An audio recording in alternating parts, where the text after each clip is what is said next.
Hello, and welcome to A Moment in Psychology on M6, your hometown station. I'm Jim Sturtridge, here with Nate Deland and Mr. Cottone, here to discuss the implications of psychology and different parenting styles today. Now, Mr. Cottone, could you tell us what kind of psychological parenting styles there are and what kind of rewards and risks can come with it? Absolutely. In psychology, we typically focus on three main types of parenting styles. There's the authoritative, the authoritarian, and the permissive, and I'll run through each of them very briefly. In a permissive parenting style, the parent doesn't set a lot of expectations and doesn't follow through on holding kids to any sort of boundaries. So there's not going to be a lot of punishments, and there aren't a lot of punishments because there aren't a lot of rules that are set in order to break. The next parenting style is the authoritative.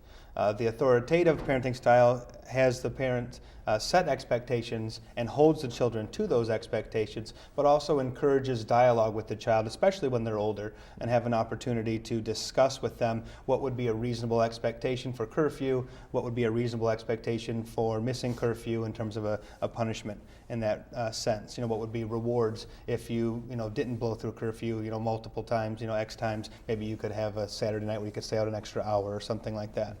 The last parenting style would be the authoritarian. And this is, roughly, I kind of think of it like a dictatorship. These are the rules, you don't have a say in it, and you've got X, Y, and Z expectations to meet, and if you don't meet them, there are going to be stiff, severe punishments. Research has shown consistently, time in and time out, that the authoritative branch is going to probably yield the best child. Now, best child is kind of something you can't operationally define. That's a subjective term to each parent's idea in terms of what is the best child in order to raise. But studies have shown that when I talk about best child, that they are most socially competent and that they have the highest self-esteem, which then yields to more success in their future years. The permissive style does not work very well in terms of raising a child that's going to have those same skill sets that I just talked about. Typically, those children we'll see be more aggressive and have a hard time setting themselves up with boundaries in the future when they become employed or if they have to go off to college on their own. The authoritative branch works pretty well in terms of the child will act the way you want them to act at that moment, but it's not going to yield a child in the future that'll be able to kind of make and negotiate their own circumstances and accountabilities. So those would be the main three branches that I would have. Like you said it's the authoritarian, where it's like you do as I say. Mm-hmm. Would that be, the way you described it, it seems to me like it's almost a drill sergeant, right? Like you're going to do what I say when I say it, or if you don't, you're going to do something, right? Yes, drill sergeant, dictator are the extremes, of course. You can be very mild-mannered and be an authoritarian. But yes, these are the expectations that I have chosen for you.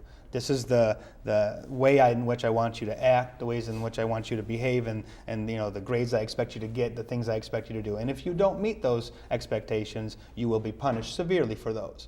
And knowing psychology, as I know both of you do, having taken the course a little bit, having taught it myself, when you set an expectation and you are the dominant, alpha male in the room, if you will, as the parent, and those expectations are met by the child, even if it's not in a good manner, they have low self-esteem because they can't think for themselves kind of a thing, it reinforces itself because the child is acting the way you want them to. And some parents will holler and scream, some will just, have, weeks and weeks of grounding or something like that, but they're pretty stiff punishments, which unfortunately reinforces itself because it works and you get the behavior you want. But the goal of parenting isn't, to get the child to act the way you want in front of you. It's ideally, having a child myself, knowing that when he's old enough to make decisions, that he makes the right decisions on his own when I'm not there to kind of guide his behavior, so to say. So you take a more authoritative state with your own kid then?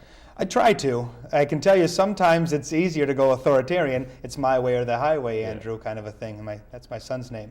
But in this sense, I try to be authoritative in that, I'm not going to ask Andrew what he feels is an appropriate punishment for, not listening to his mother, or for throwing a tantrum or something like that. Being 2 years old, his frontal cortex isn't anywhere near developed. In fact, that doesn't stop until we're 25, which is why parenting is such an important thing, because we have to help our children learn what we believe will give them the most opportunity for success in their futures. It's something that when I was your age, I thought, man, I could be the best parent. And now, being a parent myself, knowing that how I treat him now is setting up a foundation for his success in life. Certainly we know we're all genetically predisposed with certain characteristics, but our environment and how we react in that environment is so strong. And so I try to model good behavior in front of my child. A lot of parents, myself included at times, can say, I want you to do this, but then in kind of a hypocrite way, act the opposite. Do as I say, not as I do. Right, absolutely. And that's trouble for kids in a lot of times, because you're telling them do this, but then you're showing and demonstrating the opposite. And we know that we emulate those that we respect. And I know that some of us, can have issues with our parents. I know I certainly did growing up. But in your age group, you respect your parents to the utmost. I mean, they keep you alive at one point. And therefore, watching their behaviors, be it through health or be it through their interactions with each other, how loving or affectionate they are. Some parents are a little more closed off when it comes to like showing physical emotion with their children. Others are kind of like huggy and kissy all the time. We pick up on those things as we grow in age, and it's not just in terms of affection, but every single aspect of our lives, we're constantly modeling those in which we observe and respect in our lives. Well, on the affection part, you said, it could be closed off or huggy kissy type of thing. I mean, I don't necessarily, showing affection doesn't have to be just huggy kissy or in the extremes, but like, which one is better? Like, would you think that being more closed off, they'd still understand what you mean, or do you think, showing it to them like more verbally, more visually? For that matter, could it even be a question of which one is better, or are they both effective? I would say that what you want, and from my vantage point, my job isn't to be my child's friend growing up. I want to be friends with Andrew when he's older, he's in college, right? And he's having kids of his own, and I want to hang out with him. When he's growing up, my job first and foremost is not to be his friend. That'd be more of a permissive parenting style where we constantly are buddy-buddy, it's okay, you don't have any rules, the child kind of dictates the terms, and I don't hold them accountable. In terms of showing affection, the hands-on, touchy-feely kind of affection versus the, I'm there and care about you, it's both important. Probably you don't want to go to the extremes on either end of the spectrum there. All right, I don't mean to interrupt you because I think this is going in a great place, but we need to take a break. We'll be right back after this. Just like the Air Force Thunderbird pilot I flew with, I have to make split-second decisions as a top fuel driver. Hi, I'm Brandon Bernstein, driver for Kenny Bernstein's 2010 Copart Lucas Oil Top Fuel Dragster. To make it in the NHRA, I've had to work hard, stay focused, and make smart decisions along the way. To reach your goals, you need to think straight, stay on track, and give your very best effort in everything you do. Make the right choices today and be ready for the challenges tomorrow. This message brought to you by the U.S. Air Force. Is that thing getting closer? Look how high that thing's going. Look out there, look at the debris. Give me the camera. No, just drive, I've got it. Zoom in, zoom in. I can't believe this is happening. Oh, the size of that thing. It's everywhere. Are you getting this? Yeah, I've got it. What was that? It's the National Guard. How'd they get here so fast? I don't know. Pull over, pull over. Do you have what it takes to head into the heart of the storm? Check out NationalGuard.com. Welcome back to A Moment in Psychology on M6, your hometown station. We were just discussing the different parenting styles, authoritarian, authoritative, and permissive. Authoritative is basically, do as I say, not as I do, or mostly just a drill sergeant. The authoritarian is the best yielding as we operationally defined, and permissive is the, we're best friends kind of thing. And we were discussing, ways that they can use it. Now we're wondering what kind of people can be these parenting styles, and also, how they work, things like that. Could you shed some light on that for us, Mr. Cottone? Oh, absolutely. In terms of parents, there's no handbook. I mean, let me rephrase that. There are tons of handbooks that they're willing to sell you, but there's no roadmap in terms of how you should behave. you're going to kind of, like anything in life, create your own style. You research what works best, you try to emulate that, but we really know our behaviors are constantly dictated by our past experiences in two ways. In a lot of ways, I'm going to parent the way my parents parented me because I respect them and they raised me, and I feel like I'm a fairly, upstanding member of society, and I feel like if I emulate those, I could have similar success. So that's one way. Now, I could see if my dad or my mom was one way to the extreme, that could actually, through observational learning, make me go the opposite way, because I don't want to raise my kid such as my mom or my dad did. Does that make sense? So I could either emulate it or go starkly different, but my experience with my own parents is going to help dictate how I raise my own child.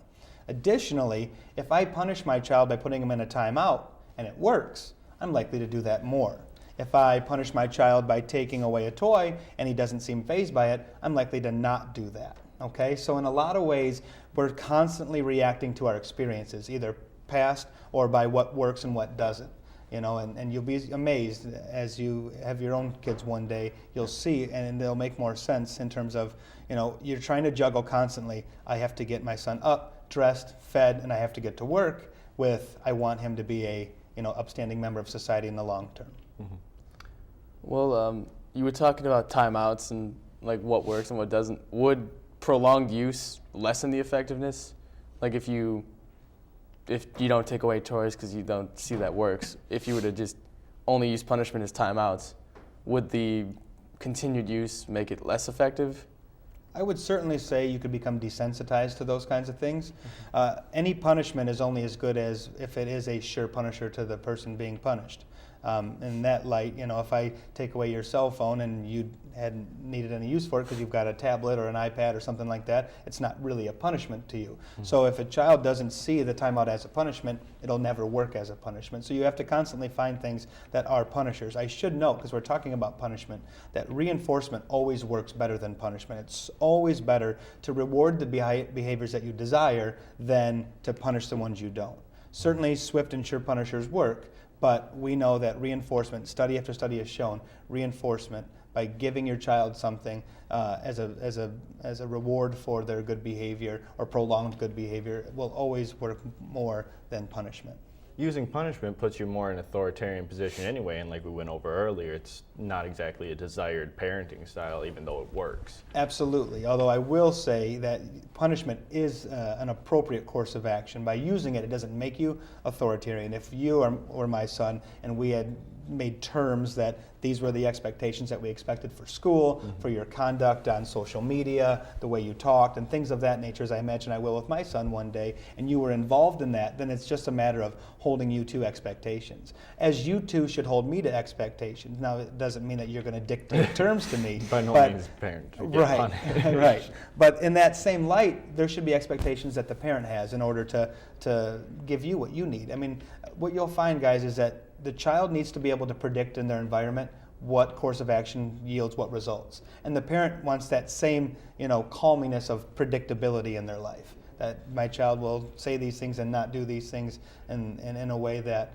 I'm helping mold them. You're your own person, but you're constantly being influenced by your friends, by your parents, by other family members. We know that there's a break from parents in those teenage years where you start looking to your friends for acceptance and guidance and stop asking your parents like you once confided in. And then typically that comes back full circle, and then you can come back to your parents as you get older, and kind of that brain develops. As I talked about earlier, your judgment and planning and consequence area stops developing when you're 25. And you guys are a pretty scary demographic because we're giving you accountability, but you don't have the full faculties that somebody 25 or older has. Now, that doesn't mean people who are 25 and older make good decisions all the time, right? But they at least don't have an excuse. That's true. Well, you were saying how, you have expectations for your child and your child also has expectations for you. Do they line up? Are they dependent on each other for them to work, or I could feel it like just that's be a one-sided? case-by-case basis more than anything. I'm just spitballing here. If the only way a parent can work with a kid is in a given situation, you can't take a generalization from that. Well, I agree, although I think Jim's point on a broader scale is in fact right. It's a partnership, My child depends on me to be clothed, to be fed, to be nourished, to be loved. and therefore I need to provide those things to him. At the same time, I have to have an opportunity to get what I need from him in terms of his behavior, and also, getting a 2-year-old to fit into your life is not exactly as, let me rephrase that. A lot of times it's square peg, round hole. All right, we're having a great conversation here, and I know we don't like taking breaks, but we have to take a quick break, and we'll be right back after this. The American Legion, we're a powerful force for the nation. We're patriots through and through. We believe in our flag and all that it stands for. Our Constitution, our Pledge of Allegiance, our way of life are all fundamental to maintaining our freedom and the standing that we have as the greatest country on earth. We promote and defend these values every day in communities across the nation. Go to legion.org to find out more about the American Legion's commitment of service to America. Our fugitive has been on the run for 90 minutes. Average foot speed over uneven terrain, barring any injuries, of 4 miles per hour. What I need from each and every one of you is a full target search of every gas station, residence, warehouse, farmhouse, hen house, outhouse, and doghouse in that area. Your fugitive has just cashed in his 401k plan, and all he had to do was roll it over. Learn about rollovers and protecting your financial future, and choose to save. You can't mess with a big dog. Welcome back to A Moment in Psychology. We were just discussing, different parenting styles and how they work with different relationships between the children and the parents. Mr. Cottone, we were wondering at the break, what kind of personalities would you say are more driven, to each parenting style? Like, in my head, I have probably a stereotypical idea that, square-jawed Army brat is more closely associated with the authoritarian, and I hesitate to use the word hippie is used to the word of, to a permissive parent. Well, I think to use a more technical term, we'd say type A personality versus type B personality. Type A is typically more super driven kind of a person, everything needs to be ordered and neat, and type B is kind of laid back, it'll all work itself out in the end. So to use your square jaw, Army brat, and hippie kind of a type A, type B personality. But I think you're right, although I would again argue, is the person who is square-jawed or the person who is type B personality, were they that way because of their experience with their own parents, or was it because it's worked for them? Maybe in the workplace you are very brash, very in the face of people, so you take that home and you try that same, you try what works. I mean, it's not hard, guys. Things that give you success in life, you're willing to try again and again because they've proven to work. If I'm, a laid-back coach, I'm the good cop coach, so to say. Am I going to try to be the good cop parent, the good cop teacher? I mean, these kinds of things in my life, it's not hard to see. I'm kind of the same person in a lot of different facets. How much of that is my personality through genetics? How much of it is, my personality sculpted by environmental experience? I can't really say. What are your thoughts? I see it as it doesn't always branch out into different aspects of people's lives, so I've noticed. Sometimes a parent can be authoritarian while being a permissive human being just because they feel like they have a sense of power over their children. Honestly, it's a case-by-case basis, like you were saying. But I think, I honestly don't think there are that many extremes where there's just authoritarian parents, or I think that everybody dabbles in a little bit of everything. There's chances when you're authoritative, authoritarian, permissive, and I feel like it all comes down to the person, and there's no real way to say there's going to be this because they're type A or type B, but...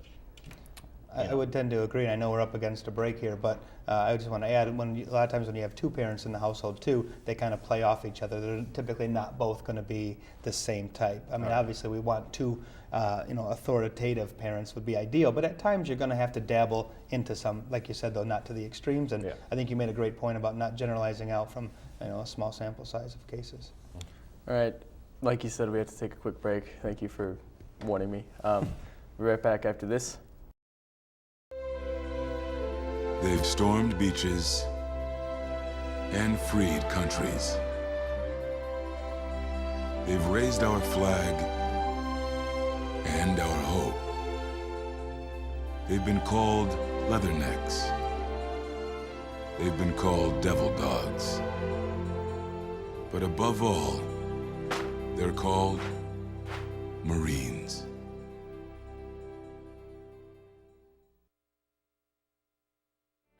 Olympic gold medalist skier requires a lot of hard work, intense training, and time outside on the mountain. But taking care of my skin is easy and doesn't affect my performance. Every day I apply sunscreen and wear protective gear. I know protecting my skin will help prevent skin cancer and avoid wrinkles. I get my skin checked regularly by a dermatologist. 1 in 5 Americans will develop some form of skin cancer in their lifetime. My name is Julia Mancuso and I'm wearing orange to help put a spotlight on skin cancer. Hello and welcome back to A Moment in Psychology. We were just wrapping up the different parenting styles, the people who are associated with the parenting styles. And now we're just wondering, going to get a take from all of our panelists on what they feel is the best parenting style for, situations, students, parents, whatever person you have be. Mr. Cottone, I guess we can start with you. I would probably, again, go back to the authoritative. To me, it still is going to give both the parent and child the best sense of how they should expect their environment to interact with them. It should give the child the most self-esteem, most self-confidence growing up, and have a say as they age and have the ability to kind of comprehend consequences and judgments, what's appropriate, what's inappropriate. I don't want my child to live under lock and key and go off to college and have all the accountability in the world. I want them to gradually get more and more accountability. So to me, the authoritative was still going to be by far the best bet for both parent and child. All right, Nate? I believe that the best method would be a progression, starting off with authoritarian and then moving through authoritative, eventually ending in permissive when you're not really so much taking care of your kid anymore. Just because authoritative, like you were saying, is the best parenting style. So during those critical years where they're a teen, it would be the most effective. But when they're a child, they need a little bit stricter just so they get an idea of what's going on in the world. And like I said, when they're older, you don't really need to babysit them too much, so permissive. I'd have to agree with both of you at the same time, because I know from what research we've done and what you've enlightened us on is that authoritarian is yielding the best possible, self-esteem driven kid. And I feel that also, like Nate, you should have rules, you should have the ability to, make sure they know what you expect of them. And I think as they get older, they don't really need your approval as much. Sure, they still want it, but they don't really need it quite so much. And I feel that that's what we need, a basic, largely authoritarian child. Anything else to add? No, I appreciate the time to talk today. Always fun to talk about psychology. Oh, yeah. All right, thank you very much for coming, Mr. Cottone and Nate. Thanks a lot. No problem. This has been A Moment in Psychology on M6, your hometown station. Please join us again next time.